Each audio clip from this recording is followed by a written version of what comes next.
Good morning बच्चों। आज के वीडियो में हम पढ़ेंगे अबाउट द एम्ब्रियो डेवलपमेंट यानी कि भ्रूण का विकास। इससे पहले हम पढ़ चुके हैं कि कैसे जाइगोट का निर्माण होता है और कैसे एंडोस्पर्म का निर्माण होता है।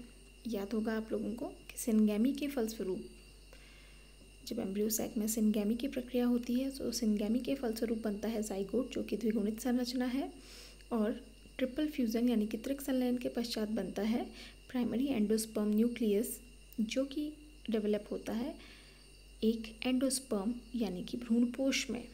ठीक है, तो जो जाइगोट बना था बच्चों, वो जाइगोट अब डेवलप होगा भ्रूण में। यही हम पढ़ने वाले हैं यहाँ पे एम्ब्रियोनल डेवलपमेंट में। देखिए बच्चों, यहाँ पे जो डायग्राम मैं आपको दिखा रही हूँ, ये एक द्विबीजपत्री भ्रूण के डेवलपमेंट की विभिन्न अवस्थाओं को यहाँ पर दिखाया गया है। ये डायग्राम आपको सीखना है, लेकिन एक बात मैं आपको बता दूँ, अगर आप एनसीईआरटी की बुक देख रहे हैं तो उसमें लेबलिंग आपको नहीं दिखेगी डायग्राम में। तो यहाँ पे मैं आपको समझाऊंगी कहाँ पे आपको किस पार्ट को कैसे लेबल करना है, क्या उसका मतलब है, कैसे वो बन रहा है। तो ये डायग्राम आप देखें। इससे पहले मैंने कुछ बनाए हुए नोट्स, उससे मैं आपको समझाऊँगी कि क्या होता है।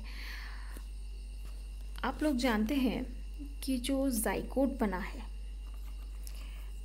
जो जाइगोट बनता है आफ्टर सिनगैमी, वो एक द्विगुणित संरचना है और वो सिंगल सेल्ड है।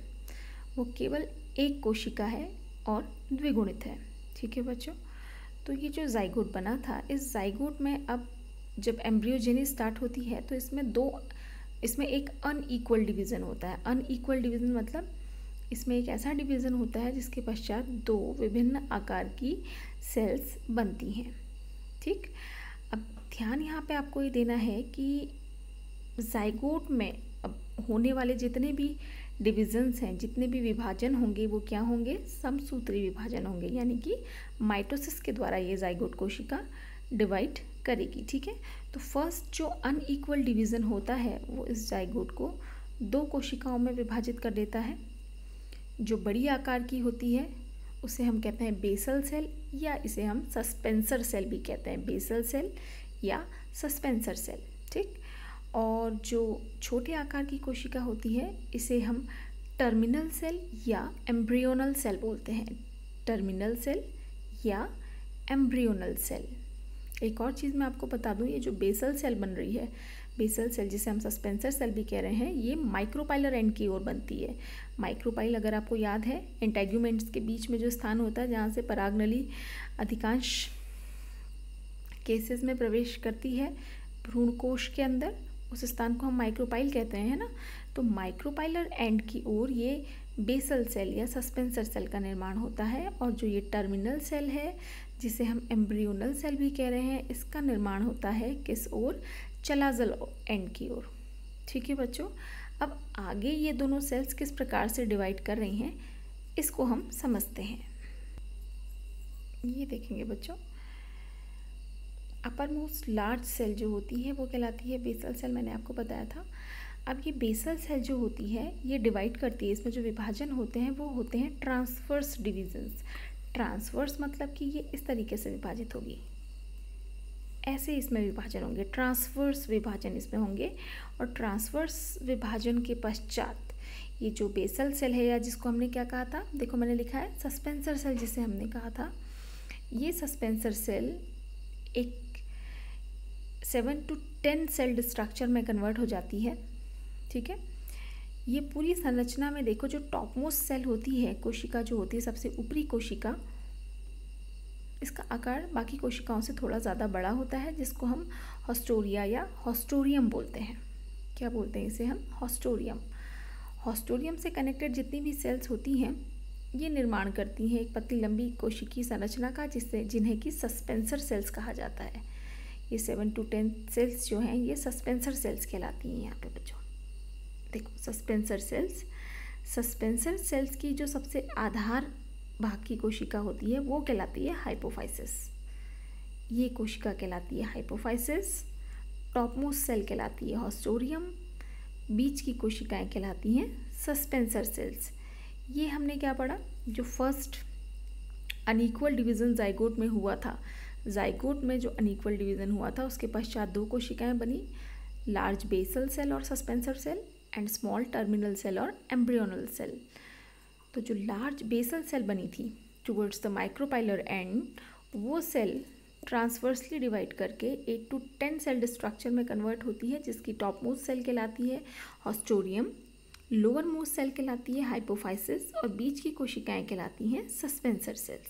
ठीक है, अब हम आगे बढ़ते हैं। जो दूसरी स्मॉल सेल बनी थी जिसे हमने कहा था टर्मिनल सेल, टर्मिनल सेल या एम्ब्रियोनल सेल। एम्ब्रियोनल सेल हमने इसे क्यों कहा, क्योंकि यही कोशिका अब विभाजित होकर के भ्रूण में परिवर्तित होती है। ठीक है, देखो बच्चों, जो हमारी टर्मिनल सेल थी या एम्ब्रियोनल सेल जिसे हमने कहा था, इसमें किस प्रकार से विभाजन होते हैं। सस्पेंसर सेल में तो मैंने आपको बताया कि ये ट्रांसवर्सली डिवाइड करती है, ट्रांसवर्स इस तरीके से डिवीज़न होते हैं और एक लंबी संरचना, कोशिकीय संरचना बन जाती है। ठीक, बट जो ये एम्ब्रियोनल सेल है इसमें क्या होते हैं, इसमें फर्स्ट 2 डिवीजन्स वर्टिकल होते हैं and then transverse, then once it divides transversely. मतलब ये आपकी है एम्ब्रियोनल सेल या टर्मिनल सेल, तो ट्वाइस वर्टिकली इट डिवाइड्स। तो ट्वाइस जब ये वर्टिकली डिवाइड करेगी तो क्या होगा, देखो बच्चों, twice vertical division means 1 vertical division, it will get converted into 2 cells, okay, and then दोबारा फिर इसमें जो 2 बनी कोशिकाएं हैं इनमें फिर से एक बार ट्रांसफर डिवीज़न होगा। ओके, फर्स्ट ट्रांसफर्स डिवीज़न से 2 सेल्स बन गई, दोबारा जो ट्रांसफर्स डिवीज़न हो रहा है उससे इस सेल में भी 2 सेल बन रही है, इस सेल में भी 2 सेल बन रही है, तो अल्टीमेटली 1 2 3 4 सेल्स, ये एक 4 सेल स्ट्रक्चर बन जाता है after 2 vertical division. 2 vertical divisions के पश्चात ये जो टर्मिनल सेल है ये क्या बन जाती है, 4 सेल्ड स्ट्रक्चर यहाँ बन जाता है। पहला वर्टिकल डिवीज़न हुआ, 2 सेल्स बन गई, उसके बाद इस सेल में भी वर्टिकल डिवीज़न होगा, इस सेल में भी वर्टिकल डिवीज़न होगा, तो ये 4 सेल्ड प्रो एम्ब्रियो एक बन जाएगा। ठीक, अब जो नेक्स्ट डिवीज़न होता है वो होता है ट्रांसवर्स। ट्रांसवर्स यानी कि इस तरीके से, जैसे अभी हमने ऊपर पढ़ा था, ट्रांसवर्स यानी कि इस तरीके का जो डिवीज़न होगा उससे क्या होंगे बच्चों, यहाँ पे एक 8 सेल्ड स्ट्रक्चर बन जाएगा। 4 सेल्स में ट्रांसवर्स डिवीजन होंगे तो टोटल नंबर ऑफ सेल्स कितना हो जाएगा, 8 सेल्स। वो 8 सेल्स 2 टायर्स में कन्वर्ट हो जाएंगी। 2 टायर्स मतलब 2 टायर्स बना लेंगी अलग अलग, 1 and 2। ठीक है, तो ये स्ट्रक्चर कहलाता है 8 celled 2 tier proembryo, 2 cell proembryo this is. फिर ये 4 सेल प्रो एम्ब्रियो में कन्वर्ट होता है and then it forms 8 celled but 2 tiered proembryo. 2 tiered मतलब कोशिकाओं के 2 समूह बन जाते हैं, 2 समूह बन जाते हैं। ठीक है, तो ये जो 2 टायर्स बन रहे हैं, 4 सेल्स एक टायर बनाती हैं, 4 सेल्स एक टायर बनाती हैं। जो अपर मोस्ट टायर होता है सेल्स का ये बनाता है रेडिकल, और जो लोअर मोस्ट टायर होता है वो बनाता है प्लूम्यूल। रेडिकल जो कि कन्वर्ट होता है इनटू अ फ्यूचर रूट, और प्लूम्यूल जो कि कन्वर्ट होता है इनटू फ्यूचर शूट, भविष्य का जड़ और भविष्य का तना। ठीक है, हिंदी में इसे रेडिकल को मूलांकुर और प्लूम्यूल को प्रांकुर कहते हैं।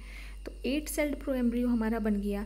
अब इस 8 सेल्ड प्रो एम्ब्रियो में मैंने आपको बताया 2 टायर्स हैं। अब इन टायर्स में विभाजन होंगे, जिसके फलस्वरूप नेक्स्ट स्टेज जो आती है वो कहलाती है ग्लोब्यूलर एम्ब्रियो।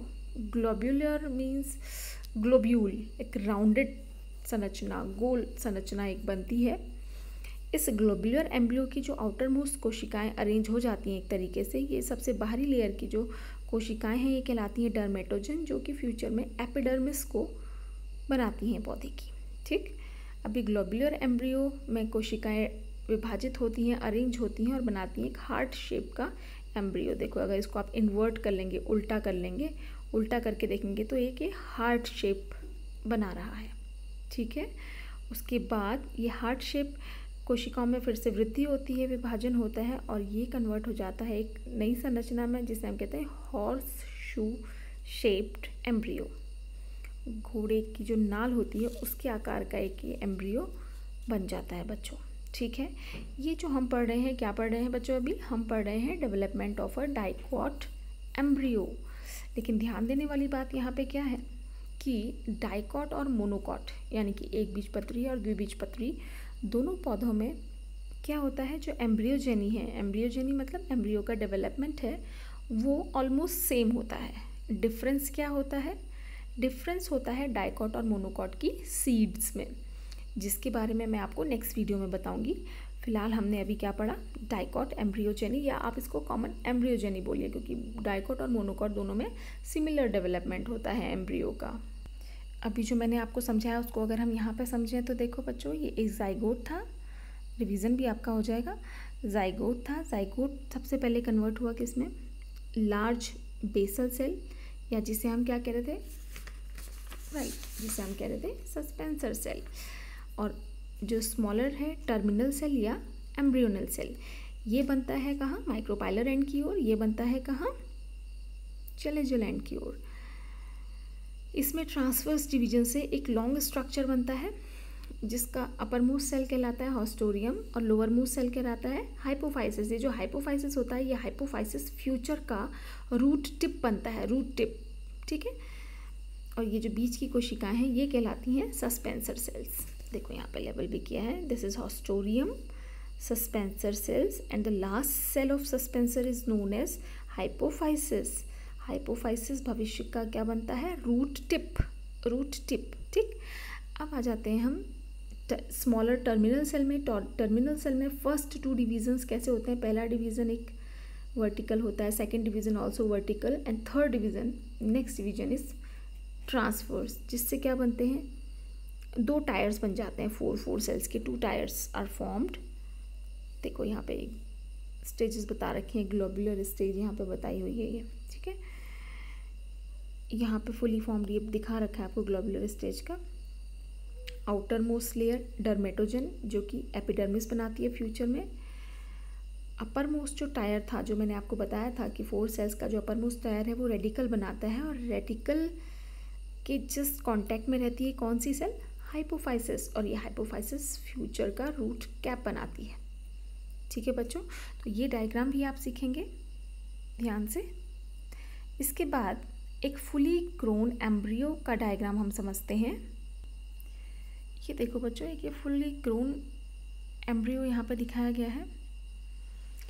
माइक्रोपाइलर एंड की ओर क्या है? हॉस्टोरियम है, ये सस्पेंसर सेल्स हैं, ये आपका क्या है? Yes, hypophysis. और ये जो एम्ब्रियो था जो हॉर्स शू शेप्ड बन रहा था ना, अब वो देखो चेंज होकर के, डेवलप होकर के, वृद्धि करके किस तरीके का बन गया है। ये इसके कॉटिलेडन्स बन जाते हैं, यानी कि बीजपत्र बन जाते हैं। यहाँ पे प्लूम्यूल बन जाता है जो भविष्य के तने को निर्माण करता है। यहाँ पे रेडिकल बनता है जो कि भविष्य की रूट यानी कि जड़ का निर्माण करता है। ठीक बच्चों, एक फुली ग्रोन एम्ब्रियो का यहाँ पे डायग्राम है। एक चीज़ मैं आपको और बताऊँगी, जब हम शुरुआत में पढ़ रहे थे तो हमने पढ़ा था syngamy and triple fusion. Syngamy से फलस्वरूप बनता है जाइगोट, ट्रिपल फ्यूज़न के पश्चात बनता है एंडोस्पर्म। एंडोस्पर्म और जाइगोट तो बन गए साथ साथ, बट ये जो एम्ब्रियोजेनी है यानी कि जो जाइगोट से एम्ब्रियो का निर्माण हो रहा है, this is followed by the development of endosperm.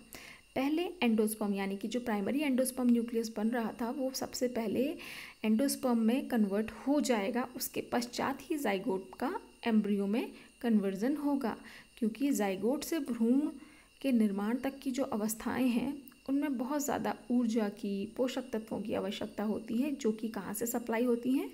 Endosperm के द्वारा। ठीक है, तो जाइगोट और प्राइमरी एंडोस्पर्म न्यूक्लियस का निर्माण तो हुआ साथ साथ, बट एंडोस्पर्म का निर्माण पहले हो जाएगा, उसके पश्चात ही एम्ब्रियोजेनी की प्रोसेस होगी। तो बच्चों, इस वीडियो में हमने यही एम्ब्रियोजेनी के बारे में पढ़ा पूरा। नेक्स्ट वीडियो में मैं आपको एक बीजपत्री और द्विबीजपत्री बीज की संरचना और इस सेकंड चैप्टर के बाकी छूटे हुए टॉपिक्स को बताऊंगी।